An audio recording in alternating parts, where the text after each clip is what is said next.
All right, welcome to the first ever MMA with Musty podcast. I'm finally starting this. I've been planning on starting this for quite some time.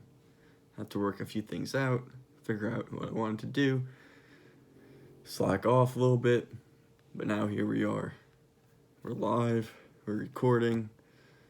I've got the Instagram set up, I got the Twitter set up, I got the YouTube set up, so no excuses from here on out. I'm gonna be putting up as much content as possible, that's my plan. All MMA related. The channel's gonna revolve around obviously discussion of basically it'll be weekly, right? So right now there's a lot to talk about because there's a fight card Wednesday, Saturday before, so that's a lot to cover. But normally, there's a fight card. Talk about that for however long I need to. Give some picks. I'm big on picks. I make some pretty decent parlays that I want to share with people. Hopefully I could gain some trust with those, and then obviously then just discussing who fights who, stuff like fighter pay, all sorts of things. Anything's fair game. Another thing is guest, right? Obviously most people run a podcast with a co-host or something like that. I don't have a co-host just because I don't have anyone who I wants to co-host the podcast with me, so maybe I'll find a co-host. But the plan right now is to just have people on, have whoever on for bits and pieces. So if someone wants to come talk about Usman versus Masvidal this weekend, give their opinion on that fight, what's next for each guys, have a guest on just to talk about something like that. That's the way I'm looking at it right now. Definitely not opposed to guests, but it's a solo show right now. Just subject to change, obviously. But yeah, so we'll get into it. I guess the first thing to cover, obviously, is this weekend. What happened this weekend? Yeah. We'll cover what happened this weekend, who should fight who next, and then we'll go on to picks for tomorrow. Kattar versus Dan Ige versus Dan Ige. Yeah, so that's what we'll do. So let's pull this up right here. So this weekend, obviously, we had UFC 251, 3 title fights. Stacked card, obviously. I'll start with the prelims because there were a couple of important prelims fights, right? We had Volkan Ozdemir versus the new guy, Jiri Prochazka, however you say that. Jiri came out sticking his chin in Volkan's face. I was like, he's about to get knocked out. My friends were like, he's about to get knocked out. But then it turns out, this guy's not a joke, He slept Ozdemir cold in his UFC debut. And Ozdemir, obviously a former challenger for the belt, 3-fight win streak. All his fights are close usually. He's a tough guy, tough opponent. Looked like easy work for Jiri Prochazka. It's a crazy name. Where's he from? He's from Czechia, yeah. So obviously, right, like the light heavyweight division, if I take a look at the rankings here, the light heavyweight division, very top heavy. Not even top heavy, just like not really heavy at all, right? Probably most people would agree that the light heavyweight division, maybe besides flyweight and some of the women's divisions, is the weakest weight class in MMA. Obviously, part of it you got to attribute to John Jones, of course. Right, but if I take a look at the rankings here, let's go to UFC.com. I take a look at the rankings. We have John Jones, Dominic Reyes, Thiago Santos, Jan Blachowicz, Corey Anderson, Glover Teixeira, Anthony Smith, Gustafsson, who's now at heavyweight, and now we have Jiri Prochazka at number 8, and Volkan's down to number 9. So I think is Glover booked, and is Anthony Smith booked again? I don't think Glover Teixeira is booked for his next fight. I've said in the past that I think Glover should fight John Blachowicz next.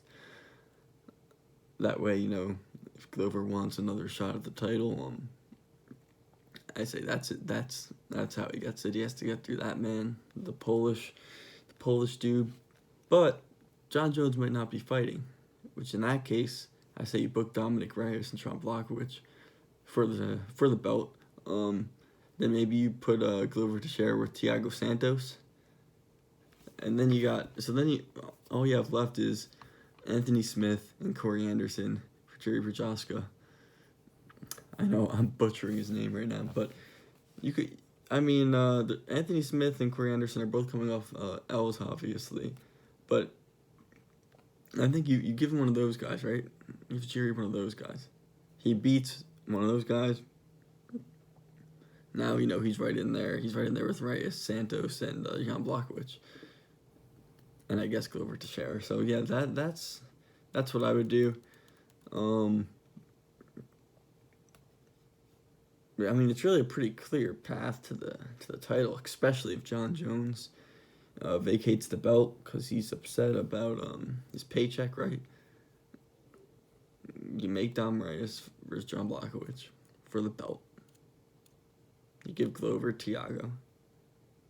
And then you give I think Anthony Smith is Anthony Smith booked again? Because I heard something about him fighting in August. Oh yeah, he's fighting Alexander Rakic, the number 10 guy, yeah. So Smith is booked versus the number 10 guy. I don't know what Corey Anderson is up to, but maybe you could throw Jerry Prochaska in with him. As far as what's next for Volkan Ozdemir, maybe Johnny Walker. If Ryan Spann fights again and he wins, he's a good prospect coming up. He's already number 14. Maybe you give him to Volkan. Yeah, one of those guys. That's what I would say. So that was obviously the prelim headliner. There were some very good prelim fights, but that's the one I'll mainly touch on today. So we'll move on to the main card. Main card obviously stacked. Started off with Paige Van Zandt versus Amanda Ribas. I really do need to get better with names, though. But yeah, Amanda Ribas. I predicted a submission. It was a submission. Amanda Ribas, obviously, she beat Mackenzie Dern, who's no joke, probably one of the best female grapplers in the UFC, if not the best, right? So I knew Paige Van Zandt was tough. She's shown that in the past, but I'm pretty sure she's a blue belt, right? Blue belt versus black belt. That obviously, there's the whole no gi conversation. Like John Jones is a blue belt, I'm pretty sure, but in this case, it's like a legit black belt versus a legit blue belt. I wasn't surprised by the result. I wasn't surprised that happened in round one. Obviously, Dana White dissed Paige Van Zandt. Dissed her pretty hard after that fight. Said, gave her a nice goodbye, adios. She's been complaining about the pay, and she, put on a performance that wasn't too impressive. So it looks like that'll be the end of Paige Van Zandt in the UFC. That'll be a great pickup for an organization like Bellator, because regardless of her 8-5 record, she's a big name. And as far as Amanda Ribas, she's 10-1, right? She's looking now at a big fight next. We're talking about at least a 4-fight win streak from what I'm seeing. A win over Mackenzie Dern. Dominated Paige Van Zandt. So I had to take a look at these rankings. The women's flyweight. Or is it strawweight? Yeah, it's strawweight. So if I'm looking at the women's strawweight rankings, Ribas is only number 12. So there's so many names. Obviously, the top of the division is Bailey Zhang, Rose, Doug Rose, Andrade, and Joanna. That's the cycle right now. Those are the 4 fighters who have been in the mix for the belt now for the past couple of years. So you literally give Amanda Ribas any one of these fighters, preferably a bigger name. I'm looking at Claudia Cadella. I'm looking at Carla Esparza. I'm looking at Michelle Watterson. I don't know if any of them are booked. You could book her with Nina too. That's Amanda Nunes, his wife. So yeah, one of those names, and then if she passed that test, then she's in the conversation with the top 4 of those elite strawweight fighters. Which brings me to the next fight, which is obviously the rematch between Thug Rose, Jessica Andrade, which went pretty much like I think most people expected it to go. It was, we saw in the first fight that Rose was significantly outboxing Andrade. Andrade, though, the significantly more powerful woman. So it's going to come down to, can she land the KO punch? She landed some big punches, right? But I think you saw Rose's face after that fight. It wasn't pretty. But Rose outclassed her. She didn't get spiked on her head this time. And now she's the clear #1 contender for Weili Zhang. She gets shot her belt back. That's another crazy fight. What's next for Andrade? I mean, she's fought Joanna now. Has she fought Joanna twice? I don't know, but it wasn't close when they did fight, right? It wasn't really a close fight. I mean, you could give her then. I guess now she has to fight someone below her. Yep, gotta fight someone below you. Obviously, the names I just looked up for Amanda Ribas, they're all game. I forgot about Tatiana Suarez, tied #3 with Joanna. Any of those names work. You could give Ribas Andrade, but I'd say that's kind of a jump it up a little too far. But you could do that. Yeah. And then next, what do we have? Now we're into the title fights, right? Peter Yan, Jose Aldo. Peter Yan's a savage. Okay? Peter Yan's a savage. And I knew that after he beat Uriah Faber. Because he didn't just beat Uriah Faber. He put some good work on Uriah Faber. He gave him everything. Going into this fight, he was the favorite. I think he was like a -105 to win by knockout. Which is pretty, those are pretty high odds for a knockout. And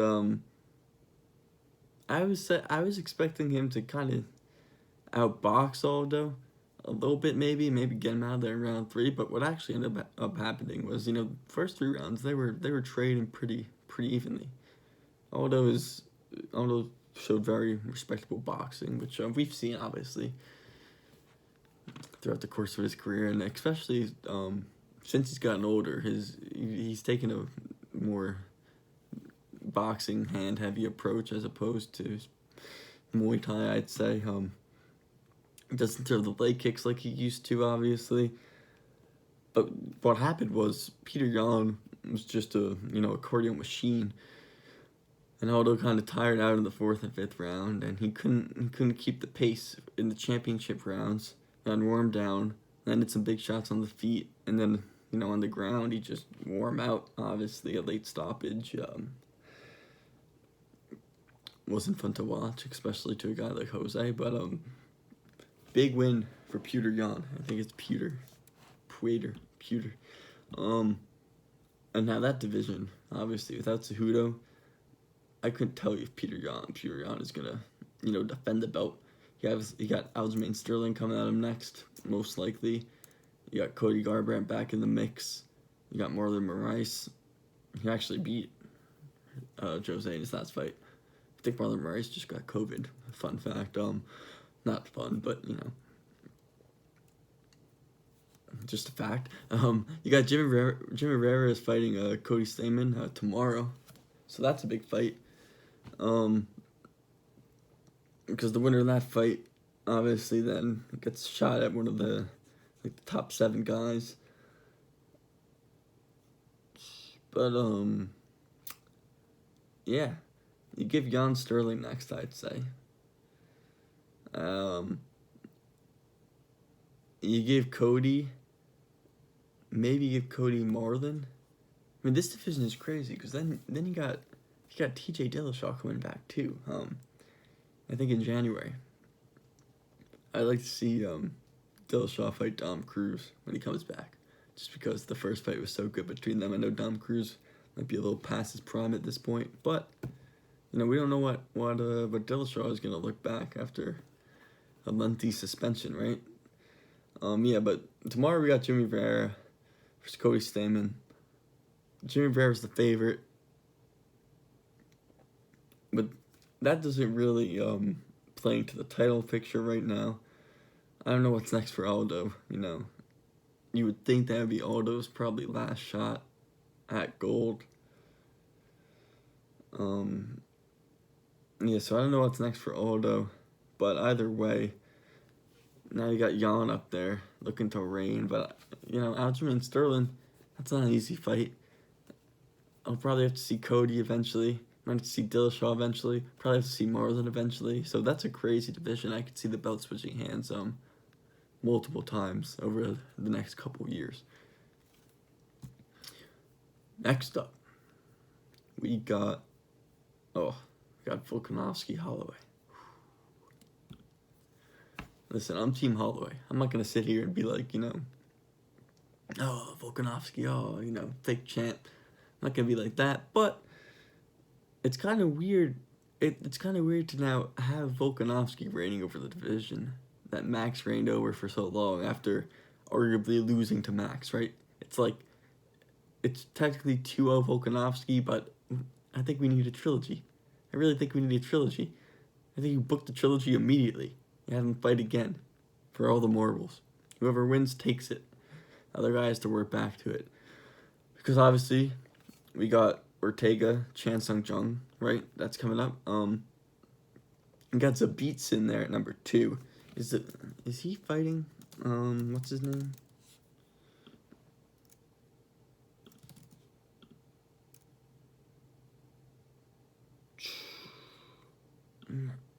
I don't know if he has something booked.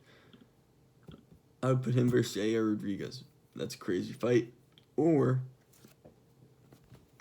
if Kattar gets past Dan Ige this weekend, we could potentially see that rematch between those two because Kattar's coming on strong in the 3rd round. Make it a 5-round fight. See what happens. I'd like Ortega versus the Korean Zombie right now for the number 1 contender. Whenever that fight's happening. But I really do want to see a trilogy fight between Holloway and Volkanovski. I had Max winning. I mean, part of the reason everyone's saying Max won, right, is because the 2 rounds that Max won compared to the 2 rounds that Volkanovski won were more convincing. 2 knockdowns, obviously. And then the 3rd round, I do think Holloway won the 3rd round, but it was a close round. You look at the stats, very close round. So I can't say that based on the scoring system that it was a straight robbery. But it was definitely a questionable decision, and I think the only way to really make it fair is to have him fight again. And obviously that brings up a whole different conversation, right? Judging in MMA, should it be by round, or should it be a hybrid, partially by round? But we have to take the whole fight into the equation. I mean, obviously that'd be tough to do, right? It's really tough to look at a 5-round fight and not judge it round by round. Round by round scoring has its flaws, but it's the easiest way to do things. But the easiest way isn't always the right way. I can't tell you though how to make it better. How to get, like, obviously more judges to make the scoring more fair, but to actually change the system from round by round to something else, to incorporate the whole fight into things, that'd be very difficult. It would be very complicated. And I don't see it happening anytime soon. But yeah, that leads to the main event. We got Kamaru versus Jorge Masvidal. I was so excited to see Masvidal in there again, right? He's reached that status. he hasn't reached McGregor status, and no one has reached that status, but there's certain guys who, like, when they fight, it's exciting, because of the person. You just want to see him in there. And Masvidal has that kind of aura around him now. Seen him in there against Usman, I was looking forward to it all night. Obviously, the result was there's another dominant performance from Kamaru Usman. Say what you want about the guy. He's really good at what he does. Very talented. Knows how to mix striking with the wrestling and control the fight. That's what he's good at. He's good at controlling the fight. He dictates the fight on his terms. It's really hard, to really get off on the guy. And, Colby Covington, if I'm looking at the rest of the welterweight division, Colby Covington probably gave Usman, like, his toughest test that he'll have probably for a while.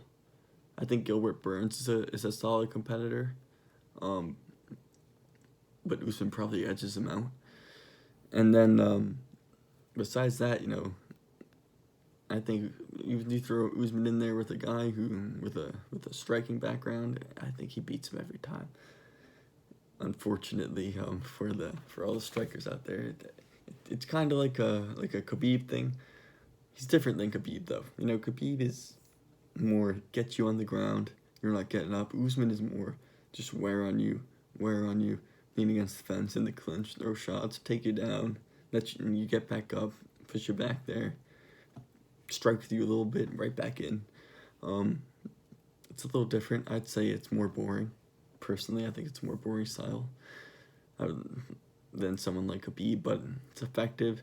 It works. And Masvidal showed some serious grit, some good wrestling. He wasn't easy to get down. He wasn't easy to keep down. I'm honestly more interested in what's next for Masvidal than what's next for Usman.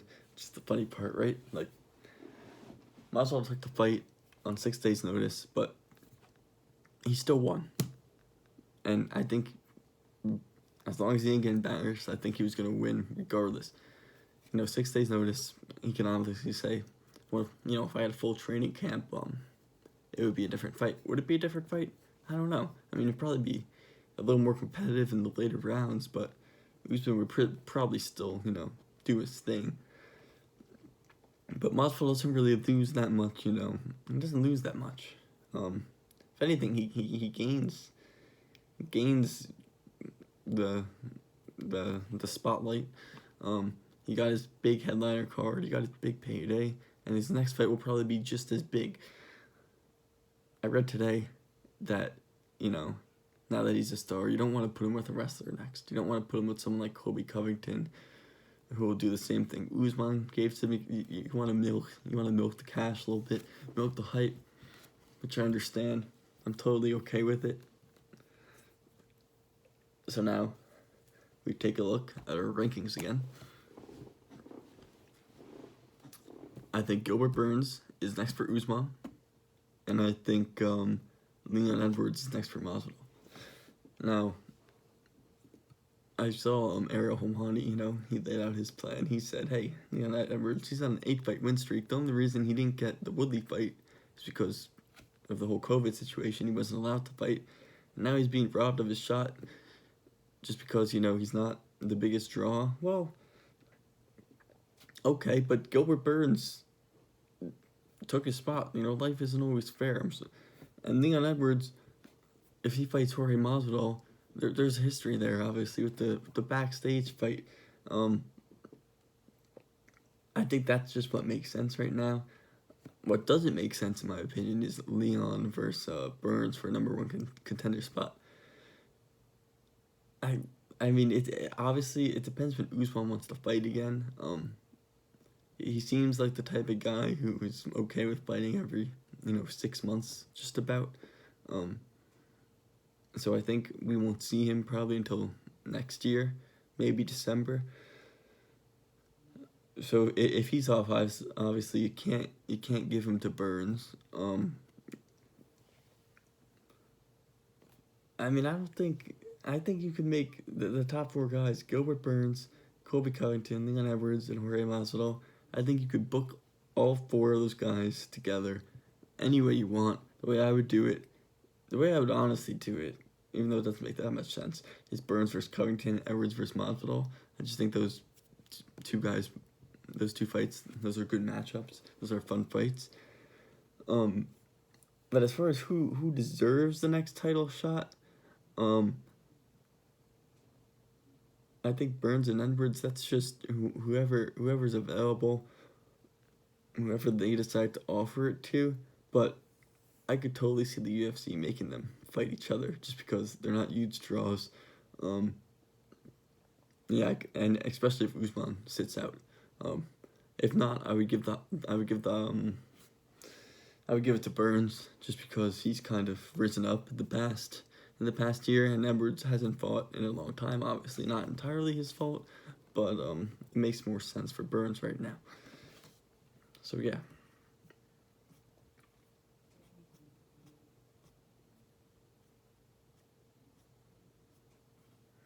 I'm just looking here at the rankings. Yeah, that's what I do. That covers the card. Yeah, big hype card. The 3 title fights, they were good fights. They're good fights. No fights of the year, but Jan versus Aldo and Volkanovski versus Holloway, they were fun to watch. The Usman fight versus Masvidal, it got a little repetitive, especially in the 4th and 5th round. But credit to the UFC for putting on such a big event during a time like this. Fight Island finally happened. It was sick, and they're back again tomorrow, which is crazy. UFC Fight Night 172, Kattar versus Ige. And now I guess it's time for some picks. I'm just gonna do them like boop, boop, boop, boop, boop. I'm gonna skip the women's fight just because I feel like I can't talk on it because I don't know the 2 fighters. All the other fighters, I do know. You got Abdul Al-Hassan versus Rainier Lazes. Listen, Al-Hassan is a problem. He's been a problem. There's some crazy power in that guy's hands. I'm not going to pick against him until it gets exposed. If he gets exposed, I'm going with Abdul Al-Hassan by knockout. Skipping the women's flyweight fight, we're on to Jimmy Rivera versus Cody Stamann. 2 very good fighters. I gotta lean towards Rivera in this situation, just because I think he's. I think I don't think he's a level above Cody, but I do think that he's a little more grizzled. 3-round fight, I think we'll be able to pull it out. I got Jimmy Rivera by decision victory. Then we got Tim Elliott versus Ryan Benoit. Good fight again. Once again, I think Tim Elliott, a little more grizzled in there, a little more of a veteran. He's tricky. He looked good in his last fight, even though he lost. I'm going Tim Elliott by 3-round decision. And then obviously, main event, Kattar versus Ige. I think Ige is going to be outmatched here. I don't think he's going to be able to really use that much wrestling on Kattar. I think it's going to be a striking match. I think Ige, barely won that decision against Barboza. He got hurt in that fight. Kattar is so sharp on the feet. Ridiculously sharp. So did Jeremy Stevens. I got Kattar by knockout, probably in the 3rd round. Those are the picks. We'll see how they do. And then obviously, on Saturday, we got another great card. And then the next Saturday, we have an even better card. Whitaker versus Till. I'm stoked for that one. Don't want to see either guy lose, but I'm stoked for it. So yeah, that basically covers it. Normally I would discuss some news outside of the fights, but it's just the first episode. Still getting used to it. Still getting used to talking on the mic, obviously by myself, because I don't have anyone to do the podcast with. But it's okay.